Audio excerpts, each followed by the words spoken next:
Clare FM's In the Garden with Clonroad Garden Centre, Clonroad Business Park, in the heart of Ennis. Whether you're a seasoned gardener or just starting out, our friendly staff are here to help your garden grow. Open 6 days a week, Monday to Saturday.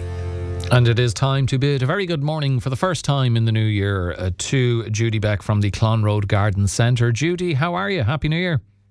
Happy New Year to you, Alan. Lovely to be back, and what a gorgeous day. Yeah, it is indeed. Nice and bright now after the very, very icy start this morning. You're kicking off 2026 with advice and tips for the gardeners of Clare on growing herbs. Tell us a bit more about why you want to chat about growing herbs. I thought this would be a good one to start off the new year with, because some people might be looking out in their gardens going, oh, I'd love to grow something that I could really use this year in the kitchen and feed the family with.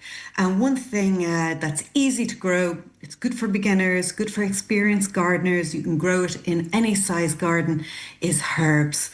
And whether it's just the common parsley or maybe something a little bit more exotic like basil, or coriander. There's something there for everybody. Okay, and they're easy to grow, don't need a lot of space, and saves money as well. So it seems like there's a lot of pros and very few, if any, cons to growing herbs.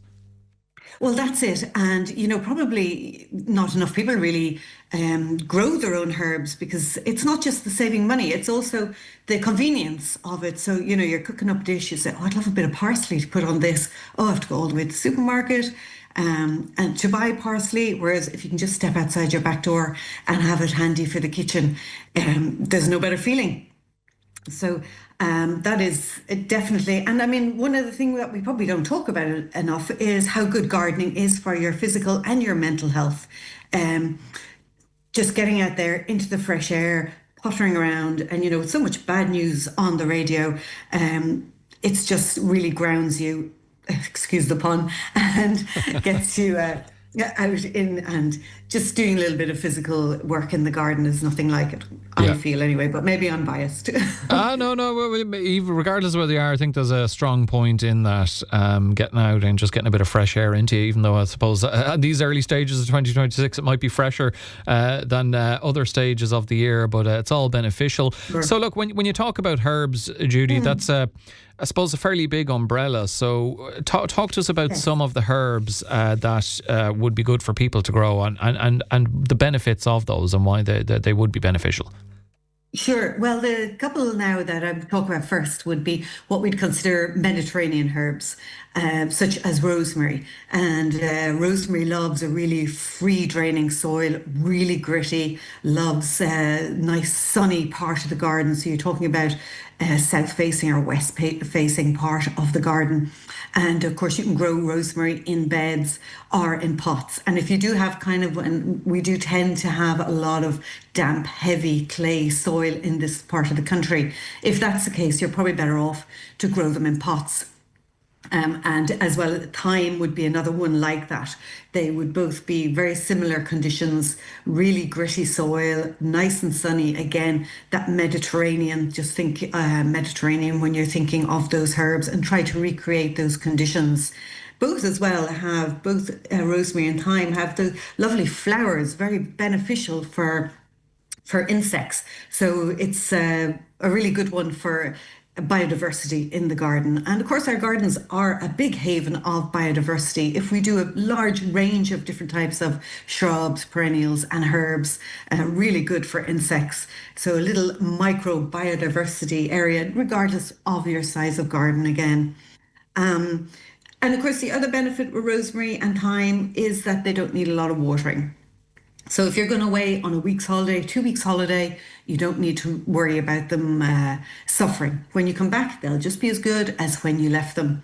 And that's just another, I suppose not all your pots you could say the same for. As experienced gardeners would know, they worry a lot. And I know that from people saying that in the garden centre. They say, oh, my pots, I went away on holidays and I asked somebody to water them. And of course, they didn't water them enough. And I came back and They weren't as good as when I left. But rosemary and thyme, two really low maintenance plants. I suppose the one thing, even if you're not using it all the time in the kitchen, is maybe to give it the odd cut anyway, and that stops them from getting too straggly. A lot of people think about the common thyme, just the normal, lovely scented common thyme, but of course there's lemon thyme as well. And just the fragrance from those lemony leaves is unbelievable, and a lovely variegated leaf as well. So a really pretty plant. One more thing I wanted to mention about rosemary is that it's been scientifically proven that smelling rosemary is very good for your memory.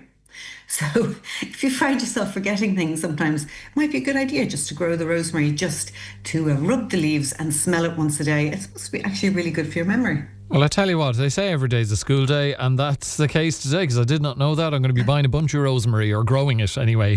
Judy, thanks for that tip. Yeah. And then moving on to some other plants, parsley. And this is probably one of the, people use parsley all kinds of dishes. And there's curly parsley and flat leaf parsley. And flat leaf parsley would be very popular with chefs, we find. So when we get chefs coming into the garden centre, they'll often ask us for the flat leaf variety.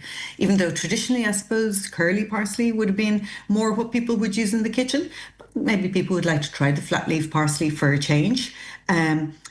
Hard enough to grow from seed, in that it's not that it's particularly difficult, but it takes a long time to germinate.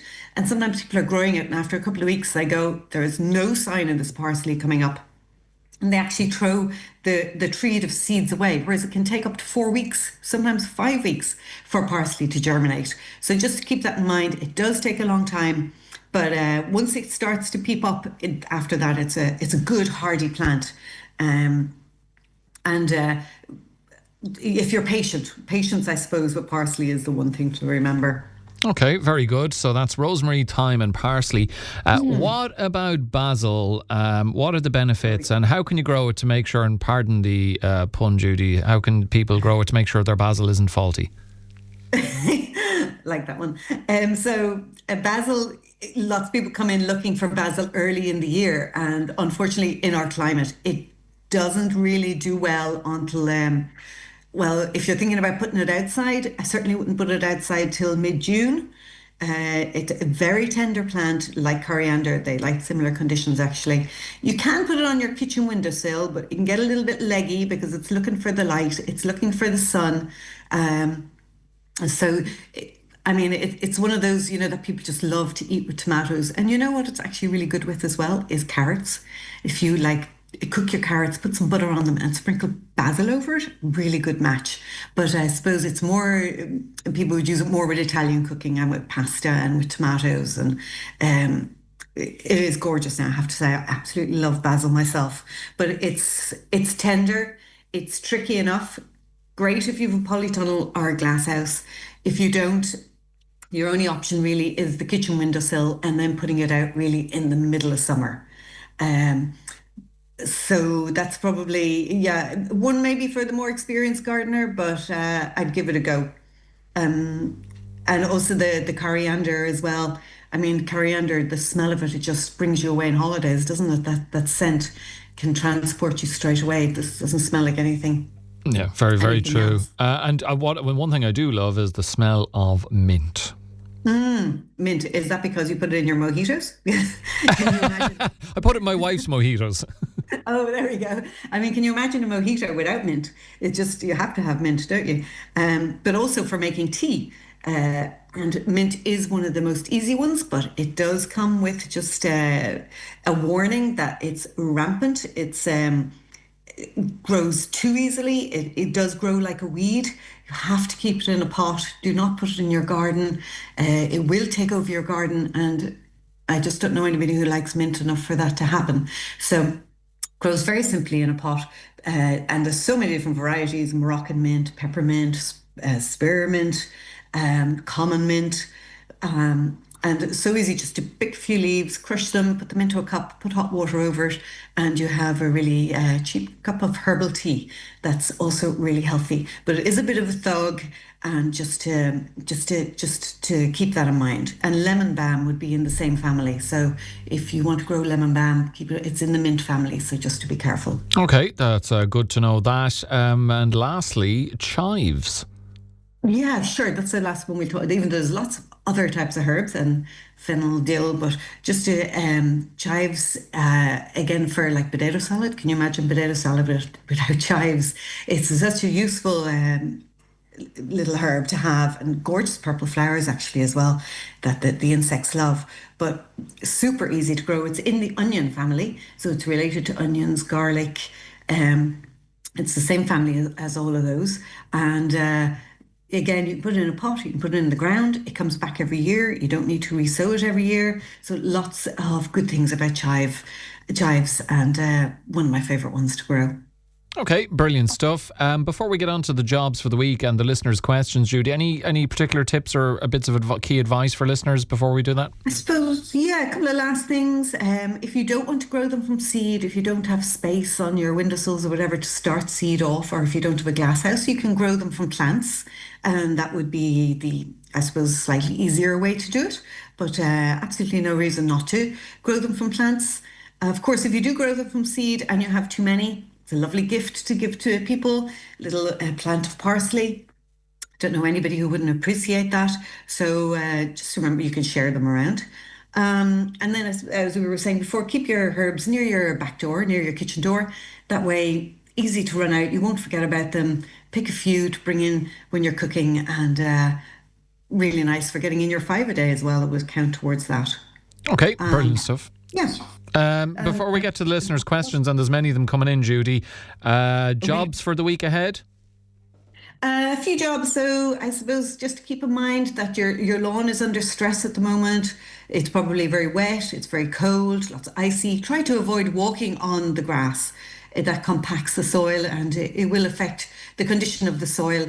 It comes spring, the moss will be more inclined to grow on it, and overall, if you can keep off the grass, it's a good idea to do so. Okay. Also, I was going to say as well, turning over the contents of your compost bin, just to mix it up a little bit. Really good idea to turn your compost bin a few times a year if you can. So if you don't have many other jobs to do at this time of year, that's a good one. Okay. Any other jobs for the week before we move on to the questions? Not really a job, but just to keep in mind, your snowdrops are probably coming up. Your crocus, even early daffodils, are probably peeping up now. And if you're out in the garden, just be careful not to walk on them, and to damage those tips. You mightn't notice them buried under leaves or whatever. So, but the snowdrops already coming up, and though February is the prime time for snowdrops, but early varieties will be peeping up now, and maybe even in flower. If the weather gets a little bit milder than what it is at the moment, it's also a good time for pruning. So pruning roses, pruning shrubs, anytime from now on, really good idea to do that. Okay, great stuff. Let's get on to the questions then, Judy. And the first in the garden of the new year, but not a slow start judging by these questions, that is for sure. And first up is one from a listener who's asking you how they can force rhubarb. Okay, so forcing rhubarb is when you cover the rhubarb so that it thinks that it's still underground, and it forces itself to send up the shoots quicker than normal. So you do this by placing a bin or a large bucket over your crown of rhubarb, so it goes into total darkness. In addition to that, you can surround it with farmyard manure because it loves the rich soil, and also it keeps it nice and warm. And the benefits of forcing rhubarb is it comes up a lot quicker, as I was saying, than rhubarb that's not covered. And also the stems are sweeter, and they're a much paler pink. They're a much lighter stem as well. They're not that thick. They don't have that big, thick stem lining on the the cover of the rhubarb. So it makes a delicious, delicious rhubarb crumble. So, but the thing about forcing rhubarb is that it needs to be a really mature rhubarb, and that you shouldn't do it to the same rhubarb year after year. So you should switch around which crown that you're doing. Okay. So I hope that helps the listener. Oh, I've no doubt it will, and let's hope you can help Tom now in relation to his daffodils, because he's texted us 086 1800 964 to say, hi Alan, would you ask Judy, if I take up daffodils now to sow in another area, would they die, and is it too late to sow wildflowers? So daffodils, I wouldn't move them now. You're better off to wait till the autumn, so our late summer. So they've probably put down good strong roots now, and they're going to be thinking about putting up their stems. Even early flowering daffodils may even be above the ground. I see them myself out in the garden that the shoots are already coming up. So they probably won't flower this year if you move them. I'd wait till the leaves have completely died back, and that would be the best time to move your daffodils. And about wildflower seed, it's not too late. There's not much point in putting it down right now because it's not going to germinate. I would recommend you wait till March, and then you can sprinkle your wildflower seed out. You can, he's probably thinking that he should have done it in the autumn, and you can put wildflower seed down in the autumn, but now I'd wait until March, and certainly you can put it down then. Okay, great advice as ever, and quite a few questions on the current conditions. I don't think you'll be surprised to hear, Judy. One from a listener who's saying, look, with the ground freezing solid or close to it, which plants would you be most worried about, or should our gardeners be most worried about losing, and which ones are tough as nails and they'll be fine? So if you have anything like dahlias, for example, if you didn't lift the tubers of dahlias in the autumn, which some people don't, they might be at risk.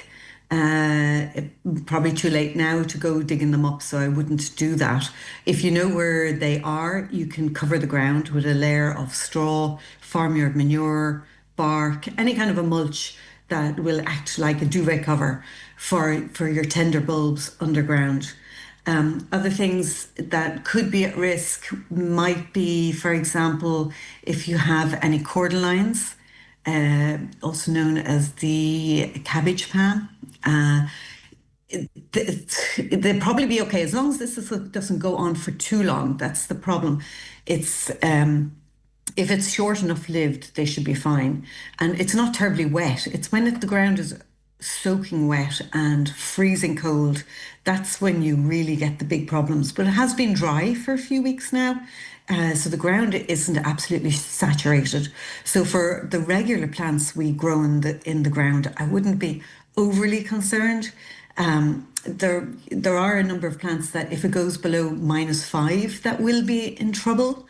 If your garden is very open, very exposed. If you're in the town, you don't have to worry too much. It's usually that just a couple of degrees more sheltered than when you're out in the country or out by the estuary. So hopefully it's not going to be, I don't know if you remember back in 2010 and 2011, we had really, really cold weather. I think it might have got down to -10 or below, and we did lose hedging. We lost plants that we'd normally never lose, but don't think this is going to be like that this year. So fingers crossed. But covering your plants, if you're worried about a plant, you have a plant that you really like, it's an expensive plant, you adore it, it's always a good idea to throw something over the top of it just to protect it from those hard frosts. Okay, a question here for a listener in relation to a Christmas present they received.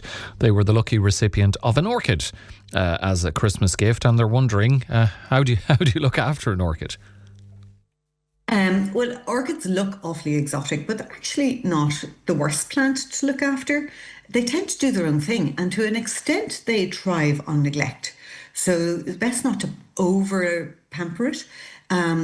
If you can keep it close enough to light, but don't. If you have like you don't want to put it beside like really cold windows where it gets really cold at nighttime. I mean, if you're good and you had it on the windowsill, you'd move it off the windowsill at nighttime just so it doesn't get that really, really cold air if you've drafty windows, for example. But they're hardier than you think, orchids. And in the wild, they actually grow on trees. So they love to have their roots exposed. So some people go, oh, the roots of my orchid are coming out over the top of the pot. I need to repot it. But actually, orchids like that. They like to put their roots out over the top of the pot. Now, when it does become totally, really time to repot it, there is a particular type of compost that you use. It's an orchid compost. We sell it in the garden centre. You'll get it pretty much in any garden centre. And you should use that particular orchid compost. And there's a particular feed. You wouldn't use tomato feed. There's a particular orchid feed that you use. So really worth your while it's worth looking after them. To get that feed and get that proper compost. And also when it's finished flowering, you can cut it down halfway down the stem and it'll send up new shoots and it'll reflower for you again. So not the worst to look after, even though they look awfully exotic. Okay, someone here wondering about January, and I suppose touching on the conditions at the moment. They say people think gardeners have nothing to do in January, but what's the invisible work gardeners are or should be doing while the garden looks like it's sleeping? Yeah, well, one of the main things, I suppose, is planning for the new year. Just having a look around and say, what would I like to do different with the garden? What would I like to grow this year that maybe I haven't grown in other years? Do I want to start growing a few vegetables and doing a few simple vegetables, potatoes, onions, that kind of thing, herbs, of course. So a lot of January is about planning and getting your ideas ready, maybe buying your seed if you're going to grow from seed this year, to go in and have your seed ready to start off your seedlings. Now, it's too early for most seeds to start sowing seeds for the majority of things, but when February comes, it will be time to maybe start doing your tomatoes, your tomato seeds, for example, and to have them ready to go, have your seed compost ready to go, have your little containers ready to go. So those would be all the background things that you would be doing at this time of year. Okay. It is all about planning. Mm-hmm. Planning is the way to go. And last one for the moment is on greenhouses, because there's someone else, and again connected to the weather, was wondering, in the current weather, is the greenhouse actually any warmer, or is it just a place to hide from the wind and cold while you pot up some seeds? Yeah, well, it can be warmer. Certainly when the sun shines, you can get, I was in my own polytunnel yesterday when the sun was coming in and I had the deck chair out. So it's like a sunroom in the middle of the day. But it can get as cold or colder even at nighttime in the glasshouse or in a polytunnel. And it can be extremes of temperature. So it can really heat up during the day, but it can get very, very cold at nighttime. So for people, some people, real gardeners, I suppose, they'd have a heat source in the greenhouse if they have plants in there that they want to protect. And when the temperatures go below a certain temperature, then the heat comes on, just so that they don't get that freezing cold temperatures in there. But and there's other methods. You can get heat pads and all that. So if you start the seed, the idea is that you've plenty of light. And that's what you don't have on the windowsills, is that much light coming from all directions. Whereas in a glasshouse, you'll have light coming from everywhere. Excuse me. And so, no, the listener's right. It can be just as cold in a glasshouse or a polytunnel as it can outside. Okay, I'll tell you what, when I got up this morning, I would have gladly gone into a greenhouse if it was warmer. Judy, brilliant advice as ever, and a great way to start 2026. Thanks very much for joining us, and we will chat to you again next Monday. Thank you so much. Talk to you then. Thank you. That's Judy Beck there from Clonroad Garden Centre, with us for the first In the Garden of the new year. If you ever have any gardening questions for Judy, doesn't have to be on a Monday. We'll compile them and put them to her the next time she's on. So send your gardening questions in any day of the week to 086 1800 964.